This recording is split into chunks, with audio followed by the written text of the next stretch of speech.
India Pakistan మధ్య సరిహద్దులు ఎప్పుడు టెన్షన్తో నిండిపోతూ ఉంటాయి. మరి ముఖ్యంగా ఎల్ఓసి లైన్ ఆఫ్ కంట్రోల్ దగ్గర పాకిస్తాన్ మళ్ళీ ఓసారి కాల్పుల ఒప్పందాన్ని ఉల్లంఘించింది.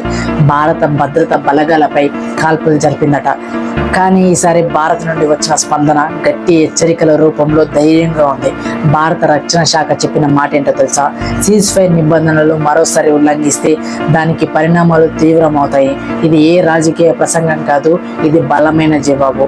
పాక్ మళ్ళీ ఇలాంటివి ఎందుకు చేస్తుందంటే ఒకటే ఉద్దేశం, బార్డర్ దగ్గర టెన్షన్ పెంచాలి, ఉగ్రవాదులకు గేట్ ఓపెన్ చేయాలి.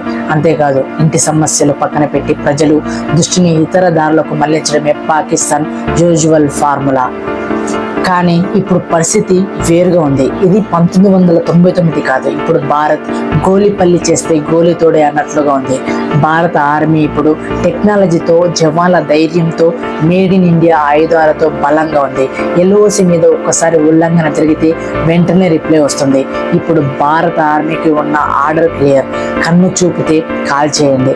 ప్రజల సపోర్ట్ కూడా ఆర్మీతో బలంగా ఉంది.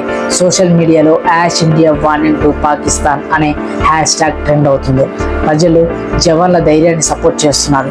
ఇప్పుడు భారత ప్రజలు చెప్తున్నారు, శాంతిని మేము కోరుకుంటాం, కానీ దానికోసం బలహీనంగా ఉండం.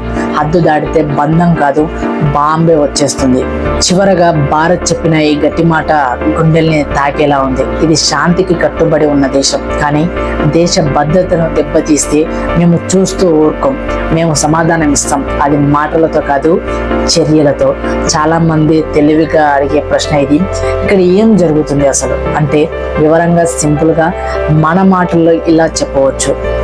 జమ్మూ అండ్ కాశ్మీర్లో పహల్గామ్ అనే టూరిస్ట్ స్పాట్ దగ్గర ఇటీవల ఓ భారీ ఉగ్రవాది జరిగింది. అందులో 26 మంది పర్యాటకులు ప్రాణాలు కోల్పోయారు. మన ఇండియా సాయంత్రం ఆ ఘటన చూసి షాక్ అయింది. దాని వెనుక పాకిస్తాన్ నుంచి వచ్చిన ఉగ్రవాదుల హస్తం ఉందని భారత ప్రభుత్వం ఖచ్చితంగా చెప్పింది. ఇదంతా అయ్యాక పాకిస్తాన్ మళ్ళీ ఓ షాక్ ఇచ్చింది. ఏప్రిల్ 25 నుంచి 4 రోజుల పాటు వరుసగా మన బార్డర్ అంటే ఎల్ఓసి దగ్గర కాల్పులు చేస్తుంది. జమ్మూ అండ్ కాశ్మీర్లోని పూంచ్, కుప్వారా లాంటి ప్రాంతాల్లో మన సైనికుల మీద విరుచుకుపడింది. కానీ మన ఆర్మీ కూడా షాడో కాదు, వెంటనే రిప్లై ఇచ్చింది.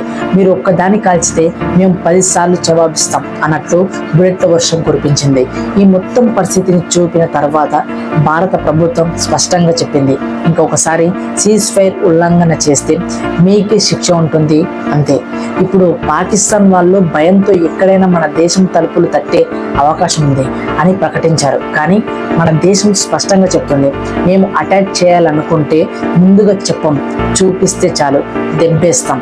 ఇప్పుడు అంతర్జాతీయంగా యునైటెడ్ నేషన్స్, అమెరికా లాంటి దేశాలు ఇద్దరు కూల్గా ఉండండి, శాంతిగా మాట్లాడుకోండి అంటున్నాయి. కానీ మనం గట్టిగా ఉన్నాం. మన దేశ భద్రత కోసం అవసరమైతే ఎంత దూరమైనా వెళ్తాం.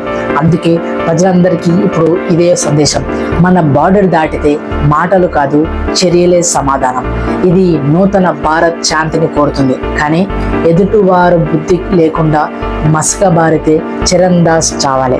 సో గైస్, ఓవరాల్గా వీడియో నచ్చితే ఖచ్చితంగా లైక్ చేయండి అండ్ ఫ్రెండ్స్ అండ్ ఫ్యామిలీకి షేర్ చేయండి. అండ్ ఇప్పుడు నేనైతే కంటెంట్ చేసినో అది ఓవరాల్గా నేను AI నుంచి తీసుకున్న ఒక స్క్రిప్ట్ అనమాట. అండ్ దాంట్లో కూడా కొంచెం ఇన్ఫర్మేషన్ ఉంది. సో ఓవరాల్గా వీడియో నచ్చితే ఖచ్చితంగా లైక్ చేయండి అండ్ ఫ్రెండ్స్ అండ్ ఫ్యామిలీకి షేర్ చేయండి. Thanks for watching. జై హింద్.